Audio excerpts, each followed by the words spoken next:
बिस्मिल्लाहिर्रहमानिर्रहीम। इब्तिदा है रब्बे जलील के बबरकत नाम से जो दिलों के भेद खूब जानता है। अस्सलाम वालेकुम डियर स्टूडेंट, उम्मीद करता हूँ आप सब लोग खैरियत से होंगे। मेरी रब्बे बारी ताला से यही दुआ है कि आप लोग जहाँ भी हों खुश रहें, आबाद रहें, शाद रहें।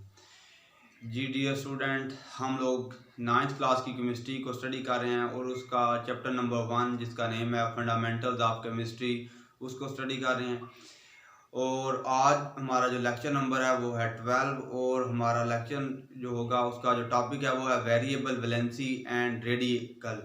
जिस तरह हम लोगों ने पिछले लेक्चर में वैलेंसी को डिस्कस किया था जो कि एक बहुत ही इम्पोर्टेंट और बेसिक टॉपिक्स में से है, तो इसी तरह जो है ना अब जो वेरिएबल वैलेंसी है वो भी उसी जो है ना लेक्चर के रिलेटेड है। तो वेरिएबल वैलेंसी तो पिछले लेक्चर में हम लोगों ने स्टडी किया था द बाइंडिंग कैपेसिटी और combining capacity of an element with other element. तो वेरिएबल वैलेंसी जैसा कि आप लोग जो है मैथ में पढ़ा होगा, वेरिएबल वो चीज़ जो है ना कंटिन्यूसली चेंज हो रही हो। वेरिएबल वैलेंसी तो किसी भी एटम की कंबाइनिंग कैपेसिटी अगर डिफरेंट होगी ना, वेरी कर रही होगी। अब देख लें जो सोडियम क्लोराइड होता है उसका अगर जिसके साथ भी जो है ना रिएक्शन करवाते हैं, आप अगर हेलोजिन में से जिसके साथ भी करवाएं, क्लोरीन के साथ करवाएं, ब्रोमीन के साथ करवाएं, आयोडीन के साथ करवाएं, उसने जो है ना एक ही जो है ना वैलेंसी शो करता है, वो +1 होती है। Sodium chloride, sodium bromide, sodium iodide. लेकिन कुछ एलिमेंट्स जिनमें जो है ना ट्रांजिशन एलिमेंट्स आ जाते हैं, जो डी ब्लॉक एलिमेंट्स होते हैं, उनमें ये कैपेसिटी होती है कि वो जो है ना आप कह सकते हैं कि वो उनके जो वैलेंसी होते हैं ना वो डिफरेंट जो है ना वैलेंसी शो कर देते हैं। वो कुछ एलिमेंट्स के साथ जब कंबाइन होते हैं तो उनकी जो वैलेंसी होती है डिफरेंट होती है और दूसरे के साथ कुछ और होती है। फॉर एग्जांपल अब देखते हैं उनमें से, इसको हम डिफाइन इस तरह करेंगे, some elements show more than one valency that is called variable valency. अब मिसाल के तौर पे ये देखें, एक हमारे पास ट्रांजिशन एलिमेंट में से एक एलिमेंट है जो कॉपर होता है। कॉपर जो होता है वो +1 की वैलेंसी भी शो करता है और +2 भी वैलेंसी शो करता है। सॉरी, ये जो है ना ये जो वैलेंसी में जो हमारे पास साइन होता है ना, ये जो प्लस और नेगेटिव का साइन होता है ये नंबर के बाद आता है। इसी तरह सेम जो केस होगा हमारे पास वो इधर भी होगा, +2 3+ और ये इधर जो है, हाँ ये बिल्कुल इधर ठीक है। तो जो कॉपर होता है वो 1+ जो है ना वैलेंसी भी शो करता है कुछ कंपाउंड में, और जो है ना कुछ एलिमेंट्स के साथ ये जो है ना +2 भी शो करता है।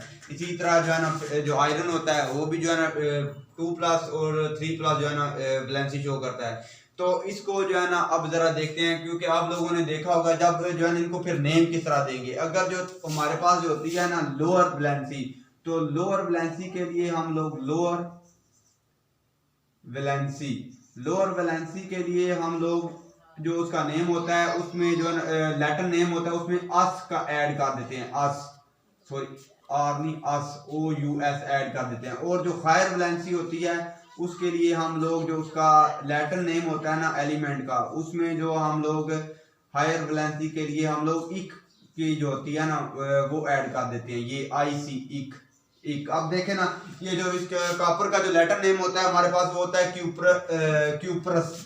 क्यूप्रम। तो इसका जब अगर ये जो इसकी लोअर वैलेंसी +1 होती है तो उसको हम लोग लिखते हैं क्यूप्रस, CUP। और जो इसकी जो होती है हायर वैलेंसी होती है जिसमें ये +2 होता है तो उसके लिए हम लिखते हैं क्यूप्रिक।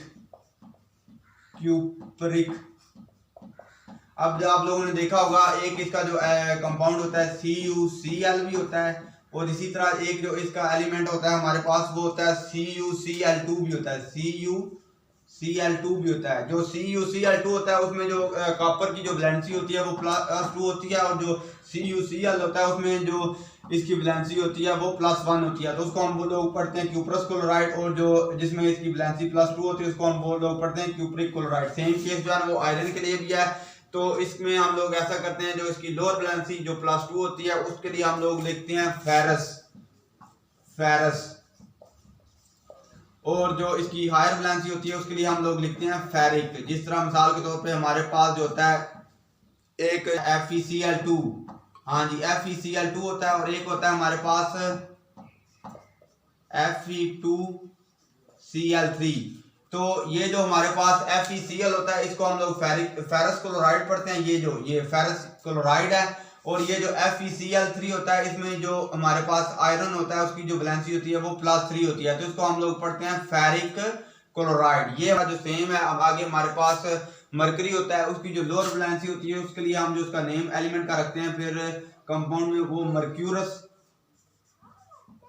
मर्क्यूरस और जो हायर वैलेंसी होती है उसके लिए हम लोग मर्क्यूरिक जी। तो ये तो होगी हमारे पास अब वेरिएबल वैलेंसी के। कुछ एलिमेंट जो होते हैं वो दो से ज्यादा भी जो है ना एक से ज्यादा भी वैलेंसी शो करते हैं कि उनकी जो डिफरेंट कंडीशन में उनकी जो बाइंडिंग कैपेसिटी आप कह सकते हैं वैलेंसी जो होती है वो डिफरेंट होती है। मिसाल के तौर पर जो कॉपर होता है वो दो वैलेंसी शो करता है, +1 और +2। जो +1 वाली होती है उसमें इसका जो नेम होता है उसको हम लोग जो एंडिंग होता है वो अस पे कर देते हैं, और जो क्यूप्रिक हाई वैलेंसी होती है उसमें हम लोग इसको क्यूप्रिक लिखते हैं। मिसाल के तौर पर जो CuCl होता है उसमें जो कॉपर की वैलेंसी +1 होती है, इसलिए हम इस कंपाउंड को जो नेम देते हैं वो क्यूप्रस क्लोराइड। और जो CuCl2 होता है उसमें हमारे पास जो कॉपर की वैलेंसी होती है वो +2 होती है, तो उसको हम लोग नेम देते हैं क्यूप्रिक क्लोराइड। क्यूप्रिक इस वजह से लिखते हैं क्योंकि इसकी जो वैलेंसी है वो हायर है।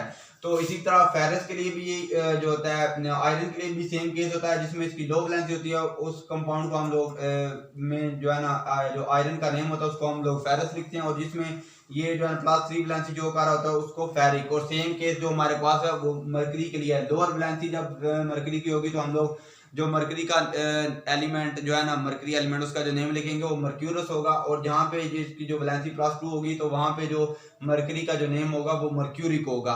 तो यही कि जब उसकी लोअर वैलेंसी के लिए हम एलिमेंट का जो एंडिंग होगी वो अस पे करेंगे, और हायर वैलेंसी के लिए हम जो एलिमेंट की एंडिंग होगी वो इक पे करेंगे। नेक्स्ट जो हमारे पास है वो है रेडिकल।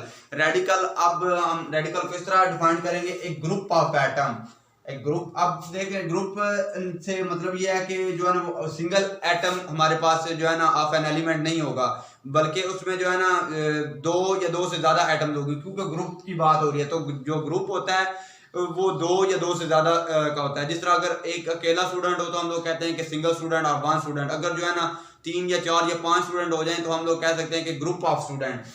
तो ये फिर होगा group of atom having some charge, जिसके ऊपर कुछ ना कुछ चार्ज हो, इज कॉल्ड रेडिकल। तो वो एटम्स का वो ग्रुप जिसके ऊपर कुछ चार्ज हो उसको हम लोग रेडिकल बोलते हैं। तो इसकी जो एग्जांपल्स होंगी हमारे पास वो ये होंगी एग्जांपल में हमारे पास जो पहली एग्जांपल है वो होता है अमोनियम जो होता है उसका जो फार्मूला होता है वो होता है NH4 पॉजिटिव। अब देखें ये भी ग्रुप ऑफ एटम्स है, क्योंकि इसमें एक नाइट्रोजन है और जो है ना 4 हाइड्रोजन है, मतलब कि इसमें 5 एटम्स हैं। तो ये ग्रुप ऑफ एटम्स हो गया, तो आगे से इसके ऊपर चार्ज भी है, तो फिर ये हमारे पास हो गया रेडिकल हो गया। अब ये देखें इसके ऊपर चार्ज किस वजह से है, क्योंकि पिछले लेक्चर में हम लोगों ने वैलेंसी को डिस्कस किया था। जो नाइट्रोजन की वैलेंसी होती है वो होती है हमारे पास -3। तो इसी तरह जो हमारे पास हाइड्रोजन होती है उसकी वैलेंसी होती है +1, लेकिन यहाँ पे हाइड्रोजन 4 हैं तो फिर उसको 4 दफा काउंट करेंगे +1, तो ये आगे फिर हो जाएगी हमारे पास 3 - 4। तो जब ये -3 + 4 होगी, तो जब हम इसको सॉल्व करेंगे तो आगे हमारे पास +1 आएगा। तो ये जो चार्ज आता है ये भी इसकी जो आप कह सकते हैं कि अरेंजमेंट ऑफ एटम्स होती है उसकी वजह से ही आता है, क्योंकि जो नाइट्रोजन की जो बाइंडिंग कैपेसिटी होती है वो -3 होती है, वैलेंसी जो होती है -3 होती है। ये 3 के साथ जो है बॉन्ड बना सकता है, लेकिन यहाँ पे 4 अटैच है, इसी वजह से जो इसके ऊपर चार्ज होता है वो +1 आ जाता है। सेम आगे हमारे पास जो नेक्स्ट एग्जांपल है वो है हाइड्रो ऑक्साइड। ये भी हाइड्रो ऑक्साइड भी जो होता है ये भी जो है ग्रुप ऑफ एटम है, क्योंकि इसमें भी जो एक हमारे पास एटम होता है वो हाइड्रोजन का होता है, और जो दूसरा होता है वो हमारे पास हाइड्रोजन का होता है। तो इसके ऊपर जो हमारे पास जी बिल्कुल माइनस का चार्ज होता है। अब ये भी एक ग्रुप है, क्योंकि इसमें भी एक आइटम हाइड्रोजन का है, दो जो है एक हाइड्रोजन का और एक ही ऑक्सीजन का है। इसके ऊपर भी माइनस चार्ज इस वजह से है क्योंकि जो ऑक्सीजन की वैलेंसी होती है वो -2 होती है, और जो हाइड्रोजन की वैलेंसी होती है वो +1 होती है। जब इसको सॉल्व करेंगे तो वो -1 आ जाएगा। सेम यही केस है। तो अब आप लोगों को क्लियर होगा, a group of atom that having some charge is called radical. तो जो रेडिकल होता है उसकी अब एक बात, जो रेडिकल की भी वैलेंसी होती है, तो जो उसके ऊपर ज़ाहिरी चार्ज होता है, पेरेंट चार्ज होता है, वही उसकी जो होती है वैलेंसी होती है। आगे हमारे पास जो है एक होता है SO3 -2 है, ये SO3 -2 है, और एक होता है SO4 -2। इसी तरह हमारे पास होता है NO2 भी होता है -1, और एक होता है हमारे पास NO3 -1। अब ये देखें, ये जो है ना इनके ऊपर ये भी हमारे पास रेडिकल्स हैं, क्योंकि इसमें भी ग्रुप ऑफ एटम्स हैं, यहाँ पे भी ग्रुप ऑफ एटम्स हैं, यहाँ पे भी ग्रुप ऑफ एटम्स हैं। लेकिन ये अब इसमें देखें, यहाँ पे भी चार्ज सेम है, यहाँ पे भी चार्ज सेम है, यहाँ पे भी -2 है, यहाँ पे भी -2 है, यहाँ पे -1 है, यहाँ पे भी -1 है। लेकिन जो अरेंजमेंट ऑफ एटम्स है या नंबर ऑफ एटम्स जो हैं वो डिफरेंट है। तो इनको अब जब हम लोग नेम दे रहे होते हैं तो वो है जो रेडिकल जिसमें जो है ना ऑक्सीजन की जो आप कह सकते हैं नंबर ऑफ ऑक्सीजन जो लेस होते हैं उसको एंडिंग हम करते हैं लेस ऑक्सीजन वाले की जो एंडिंग होती है ना रेडिकल की, वो हम आइट पे एंडिंग करते हैं आइट के लिए। तो जो लार्जर नंबर वाला होता है ना हायर नंबर ऑफ ऑक्सीजन, तो उसकी जो एंडिंग होती है वो हम लोग करते हैं 8 पे। अब ये देखें, जिस तरह ये एक जो होता है इसकी जो नेम होगा वो होगा हमारे पास सल्फाइड। इसका जो नेम होगा वो होगा सल्फाइड। तो इसी तरह ये जो हमारे पास रेडिकल है इसका जो नेम होगा वो होगा सल्फेट।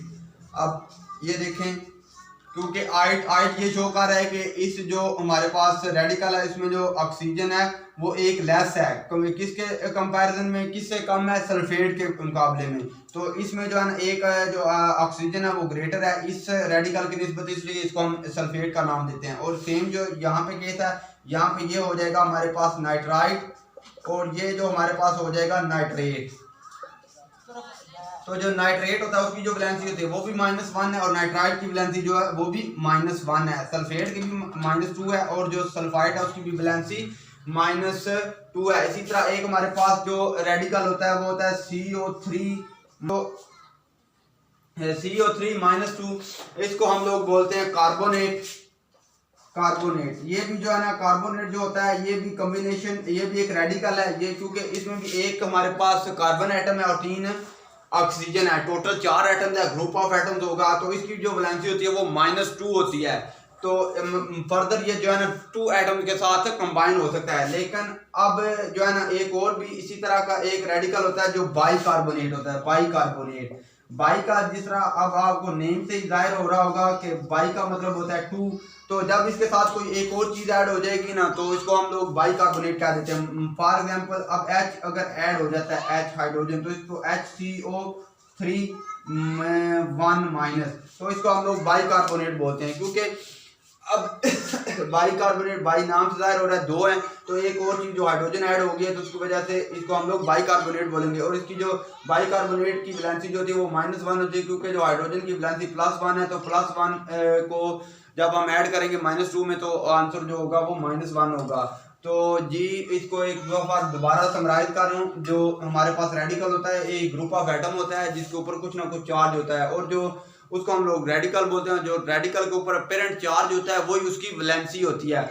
अब ये जो हमने अमोनियम देखा, अमोनियम NH4 पॉजिटिव होता है, उसकी जो वैलेंसी +1 होती है। हाइड्रोक्साइड के OH नेगेटिव होता है, उसकी जो वैलेंसी होती है वो -1 होती है। ये भी आगे डिस्कस किया कि +1 क्यों आता है, -1 क्यों आता है। सेम केस फिर उसके बाद ये जो है कुछ कंपाउंड उनकी जो वैलेंसी होती है वो सेम होती है। जैसे सल्फाइड SO3 -2 है, SO4 -2 है, दोनों की वैलेंसी -2 है। तो फिर इनको जब नेम दिखना है तो हमें कैसे पता चलेगा हमारे जो केमिकल कंपाउंड है उसमें जो इधर वो जो है ना ये वाला रेडिकल यूज हो रहा है या ये वाला। तो उसके नेम को डिफरेंशिएट करने के लिए हम जो है 8 और 8 का यूज करते हैं। वो रेडिकल जिसमें जो ऑक्सीजन के नंबर्स हैं वो लेस होंगे, जो दोनों को कंपैरिजन कर रहे होते हैं ना, जिसमें लेस होंगे उसको हम उसकी जो एंडिंग होता है नेम उसको आइट यूज करते हैं, जिसके हायर होते हैं उसके लिए सल्फेट यूज करते हैं। सेम यहाँ पे केस जो है ना सेम यही केस है यहाँ पे भी। और ये कार्बोनेट होता है वो रेडिकल उसका जो आप कहते हैं रेडिकल CO3 -2 होता है, उसको हम कार्बोनेट कहते हैं। अगर उसके साथ एक और एटम हाइड्रोजन का अटैच हो जाए तो उसको हम लोग बाइकार्बोनेट